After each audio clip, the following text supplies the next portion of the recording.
Que la gracia y misericordia de Dios sea con cada uno de nosotros hoy y siempre. Amén. Les comento que esta prédica, el 80% de la prédica va a ser una clase de historia. ¿Te gusta la historia? No, que la cara que están poniendo. Que hay gente que dice, yo también soy profe de historia, entonces ya cuando veía historia, te puedo pedir el contexto histórico porque uno ve todos estos libros proféticos y no entiende nada. No sé si entendieron algo de lo que estaba pasando. Dejen el libro abierto, porque yo quiero explicar esto, ¿no? Este tema. Los libros de Jeremías, Isaías, Ezequiel, Daniel, Oseas, Amós, Abdías, Jonás, qué sé yo, son libros que casi nadie los lee y tienen una riqueza y una actualidad tremenda. Voy a partir con que en un momento determinado toda esta zona, que hoy día llamamos Israel, estaba dividido, ya se dividió en el año 922 a.C. ¿Ya? Después del rey Salomón, Jeroboam, tomaron, ¿no es cierto?, distintas tribus. Recordemos que se dividían en tribus. 10 tribus se fueron al norte, formando el reino de Israel. 2 tribus se fueron al sur, formando el reino de Judá. Capital del sur, Jerusalén. Capital del norte, Samaria. Y como se dividieron en mala,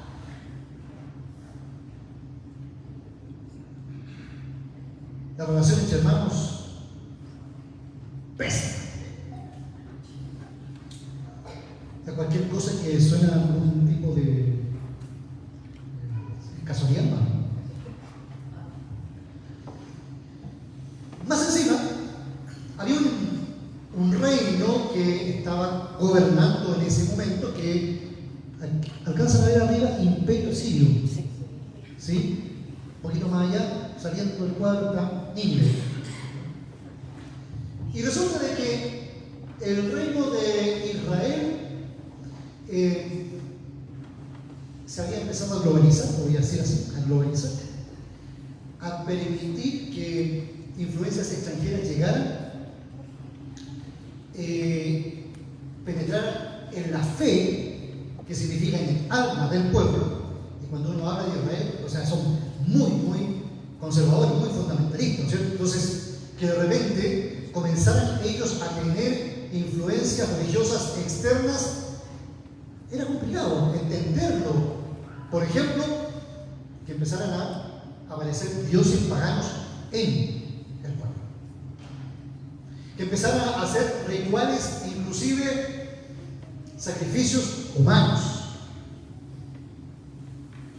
algo que no corresponde a lo que Dios había mandado, entre otras cosas más que son bastante feas. No las voy a nombrar. ¿Ven? Y resulta que Dios le empieza a enviar a estos profetas, ¿no? Amós, Oseas, que dicen: arrepiéntanse, vuélvanse a Dios. Piden que en nuestra relación con Dios, de alguna forma también, no es inocua, sino que trae una consecuencia. Y resulta de que eso va a desembocar en que el imperio asirio pueda derrotar, pueda tomar a Israel, llevarse a todos los intelectuales, a la clase sacerdotal y política a Nínive, los trasplanta, los campesinos los deja ahí, ¿no es cierto?, pero prácticamente botados, inclusive algunos se fueron alrededor del Mediterráneo.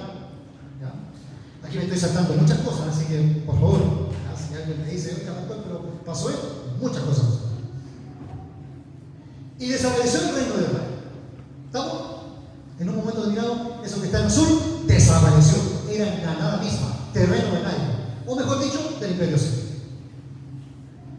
El reino de Judá había anteriormente llegado a un acuerdo con Asiria para de no agresión. Le pagamos impuestos, tributos, pero no nos toquen a nosotros. Por lo tanto, se salvaron por el momento. Entonces, el año en que Israel desaparece, 722 a.C. Por esos años estaba Miqueas. Por lo tanto, Miqueas ve todo lo que está pasando con el pueblo del norte. Este derrotero, ¿no es cierto?, que hicieron esto y Dios utilizó a otro pueblo pagano para destruirlo. Entonces, él pertenecía a esa familia muy apegada a Dios. ¿Sí? Del campo, de un pueblito pequeño que aquí no parece, ubican más o menos, dice Laquis, por ahí cerquita, ¿ya? Masoret Gat se llama, 35 kilómetros cerca de Jerusalén. Y ustedes saben que la Biblia habla muy bien de los campesinos, ¿no? En cuanto a la fe. Porque en el campo parece que se vive la fe más pura, más simple, más sencilla. Cosa de que uno ve, ¿no es cierto?, las iglesias que hay hoy día en el campo, ¿no? Van todos. Aparte de ser un enclave social, ahí parece una pureza más de la fe. Cualquier capilla, cualquier iglesia. Y este hombre, este niño, que se llamaba Miqueas, fue criado en eso. Sin embargo, por ahí, ¿no es cierto?, cerquita, para que más o menos podamos relacionar, Gaza está al ladito, ¿eh? Al ladito, porque hoy día está hecho nada, está al ladito. Y por ahí pasaba una ruta comercial. Y resulta que Judá comenzó a tener relaciones comerciales con todos estos pueblos que estaban para acá, que nosotros le llamamos Imperio Egipcio.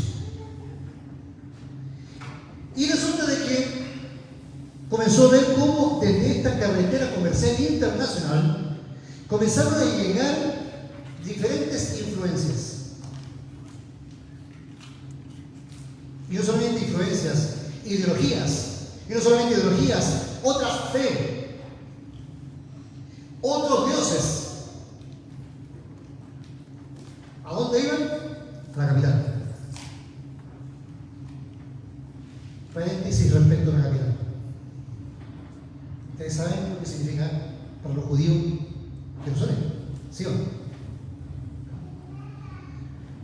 Hoy día todavía lloran, ¿no es cierto?, un pedazo de muro, un pedazo de templo que les queda, ¿no es cierto? Pero desde el campo, ellos veían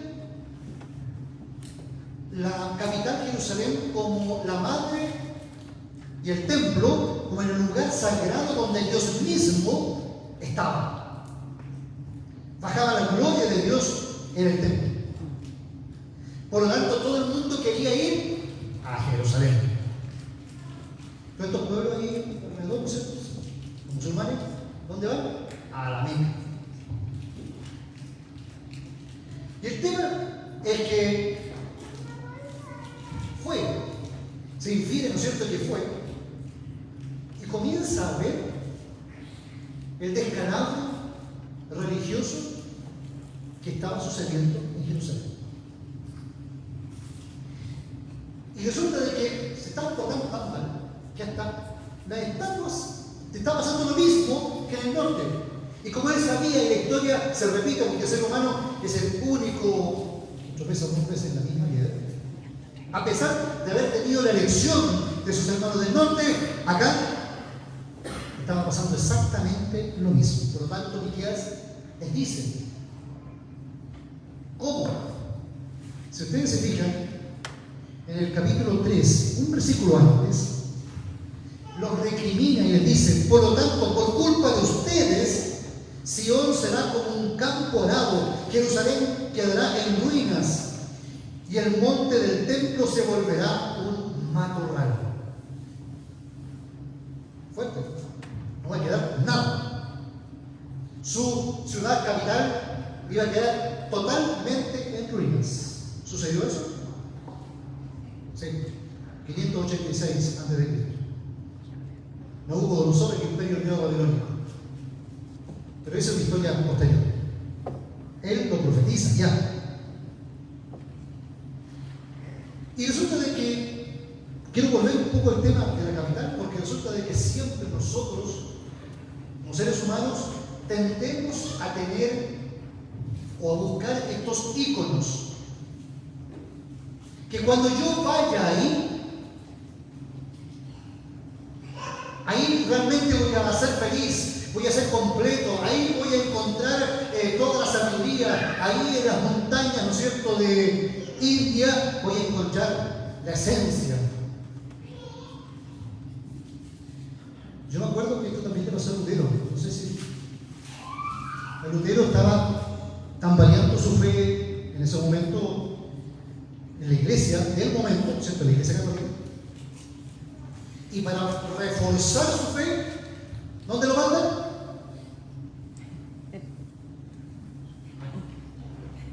¿A dónde lo mandan? Lo que vimos hace poco. ¿Dónde lo mandan? A Roma. Un buen católico va a Roma. Y cuando va a Roma, le pasa lo mismo que Elías.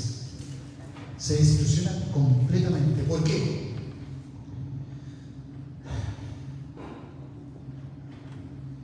Santos para los callos.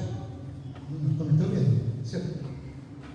Santo para el dolor de cabeza.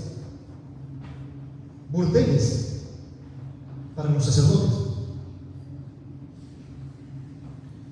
El Papa le gustaba ir a la guerra, por lo tanto no se encontraba generalmente en el Vaticano.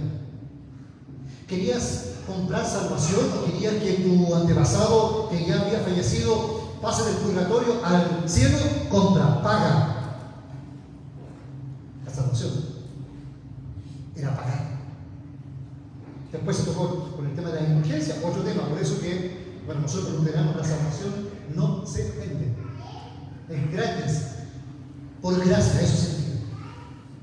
Entonces él desilusionó y díganme o no, todos queremos ir a un lugar donde de alguna forma queremos decir, ahí sí que voy a vivir mi fe. Por ejemplo, en Roma, ¿cierto?, mucha gente va. Los tecnológicos, ¿dónde van? ¿Dónde quieren ir? A Silicon Valley. Los economistas, ¿dónde quieren ir? ¿Dónde? A Wall Street, ¿cierto? Los futbolistas, ¿a dónde queremos ir? Si está en Europa, ¿no es cierto?, a Wembley, ¿no es cierto?, acá en Maracaná, ¿no es cierto? Pero siempre hay algo. Y no necesariamente lugares, también pueden ser personas, conocer a la persona. ¿Saben cuál es el problema de todo eso? Es que nosotros nos fijamos en la ciudad, en lo material y nos olvidamos de Dios. Nos olvidamos de Dios. Para amar a Dios, uno debe adorarlo en espíritu y en verdad. Por eso que yo soy un enamorado en términos de que las iglesias luteranas, y ojalá que no sea, no tengo ninguna desilusión también, los templos son tremendamente sencillos. Y ojalá que no haya nada. Inclusive nosotros, esto ya es mucho. ¿Por qué? Porque queremos adorar a Dios, ese Dios invisible, ese Dios que está en vida, ese Dios que nos ama a nosotros, ese Dios que está en las buenas y en las malas.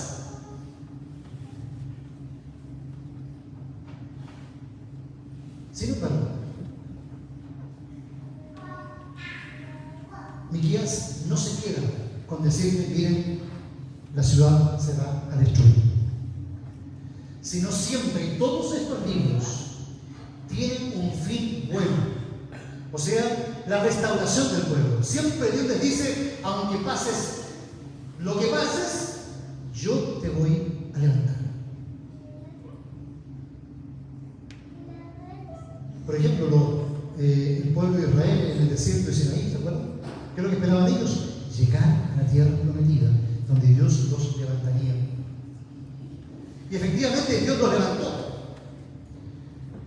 Pero lo levantó ahí más, porque el centro de esa restauración va a estar, como dice el texto, al final de los tiempos. ¿Qué dice el versículo número 1? en los últimos días. ¿Y los últimos días cuántos son? ¿Fueron, son o serán? ¿Qué dirán ustedes? Serán eso. No se preocupen, aquí si nos podemos equivocar, ¿sí? Serán los últimos días. ¿Saben ustedes que los últimos días comienzan con la venida de Cristo? Eso dice la Biblia.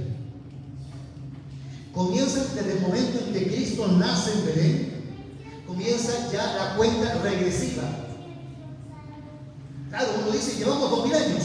Ojo, Dios es atemporal. Hay un texto bíblico que dice, para Dios 1000 años es como un día, y un día como 1000 años. O sea, no sabemos cuándo va a llegar. Dice, recordemos lo que leímos en el Evangelio, un ladrón, no sabemos. Un ladrón ya. Estamos como hasta aquí con los ladrones. ¿Y qué es lo que pasa con lo que pasa después de eso? Fíjense, si ustedes tienen una Biblia por ahí, lo que sigue es bastante fácil. Dice que en los últimos días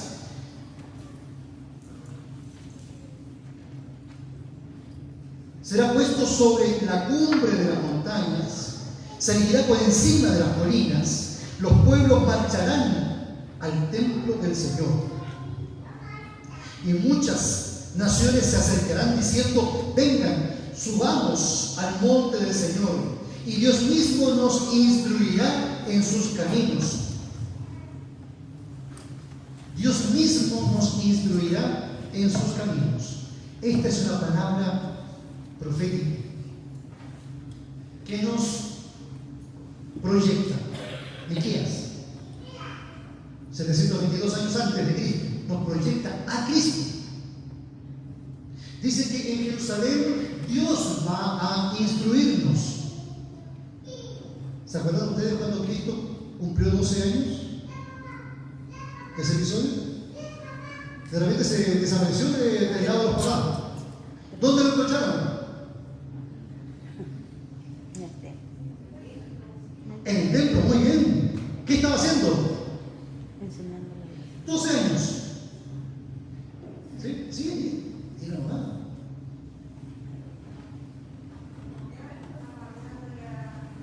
Estaba instruyendo, estaba educando a los teólogos, a los maestros de la época. Se estaba cumpliendo esta frase.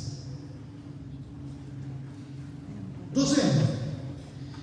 ¿Y qué es lo que hizo Jesús durante todo su ministerio? Enseñar, enseñar. Dios estaba enseñándonos. ¿Te enseñándonos a ti?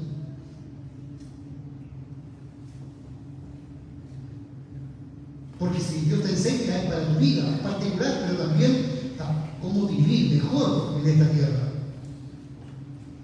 ¿Cómo te preocupas de que Dios te enseñe? La palabra de Dios sin lugar a dudas. Ayer hablábamos, ¿no es cierto?, que hay que formar, ¿no es cierto?, la fe de nuestros hijos. Bueno, Dios ocupa múltiples formas para enseñarnos. La principal son sus palabras. De hecho, no por nada le decían a él rabí o rabino, que significa maestro. Y lo segundo y último que sucede con estas palabras es que escuchando este mensaje, esta instrucción de Dios, vendrá un periodo de paz. Y lo dice de una forma tan hermosa. Mire, dice, Dios mismo, convertirán en asadores sus espadas. ¿Se fijan? O sea, en vez de guerra, la gente va a trabajar. Ya no alzará su espada nación contra nación, ni se adiestrarán más para la guerra. Cada uno se sentará bajo su parra. El que tiene parra, ¿no? Uno tiende como en verano, sentarse. ¿Por qué? Porque hay paz, hay tranquilidad. Bueno, Dios, con Cristo, inaugura un un tiempo de paz. Y Él mismo dijo, mi paz les dejo, mi paz les doy. No como el mundo la da, que a punta de espada, sino yo la doy de forma profunda. Tal como yo decía antes, nosotros tenemos una sociedad violenta hoy día, que Dios requiere tocarla y que haya estas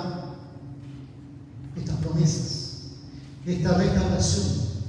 Pero para eso la gente tiene que escuchar y creer. Que Dios nos ayude precisamente a ser agentes de cambio y bienestar para toda la humanidad.